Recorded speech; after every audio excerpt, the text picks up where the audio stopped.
So ఈరోజు మనము ఈ యూట్యూబ్ సెషన్‌లో ఐవీఎఫ్ ట్రీట్మెంట్ గురించి చాలామంది చాలా క్వెషన్స్ అడుగుతూ ఉన్నారు. సో అందులో మనం 1 ఆర్ 2 క్వెషన్స్ ఆన్సర్ చేయడానికి ట్రై చేస్తాను. హలో అండి. I'm doctor Keerthi. Fertility expert 49 hospital Vizag branch నుంచి మాట్లాడుతున్నాను.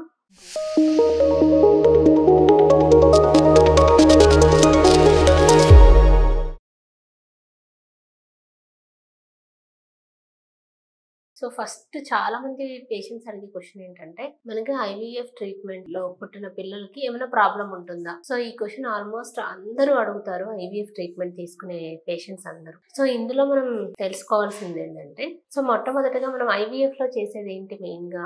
ఫిమేల్‌లో అంటే ఆడవాళ్ళలో ఏం చేస్తామంటే, ఎగ్స్ పెరగడానికి ఇంజెక్షన్స్ ఇస్తామన్నమాట. డేట్ వచ్చిన సెకండ్ డే నుంచి 10th డే వరకు ఇంజెక్షన్స్ ఇచ్చి ఎగ్స్ పెరిగిన తర్వాత ఆ ఎగ్స్‌ని రిట్రీవ్ చేస్తాం. సో రిట్రీవ్ చేసిన తర్వాత ఆ ఎగ్స్‌లోకి స్పర్మ్స్‌ని ఇంజెక్ట్ చేసి మనకి ఎంబ్రియోస్ అనేది ఫామ్ అవ్వడం జరుగుతుంది.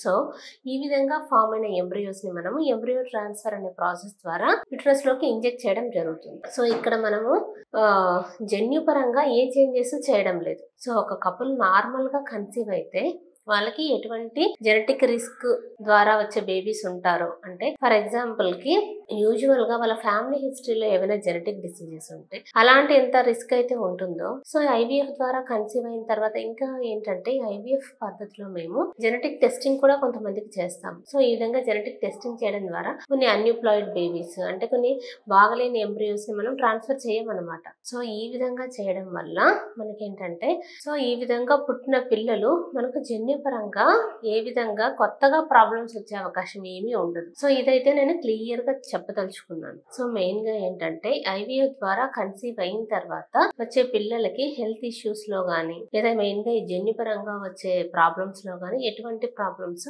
సో వాళ్ళు నార్మల్ గా కన్సీవ్ అయితే ఎలాంటి బేబీస్ పుడతారో ఐవీఎఫ్ ద్వారా కూడా కన్సీవ్ అయితే సేమ్ అలాంటి రిస్కే ఉంటుంది తప్ప అంతకు మించి ఉండే రిస్క్ అయితే ఏమీ ఉండదు. సో ఎవరైతే ఐవీఎఫ్ చేయించుకోవాలి అనుకుంటున్నారో వాళ్ళు చాలా కాన్ఫిడెంట్గా ఈ ట్రీట్మెంట్ని తీసుకోవచ్చు. Thank you.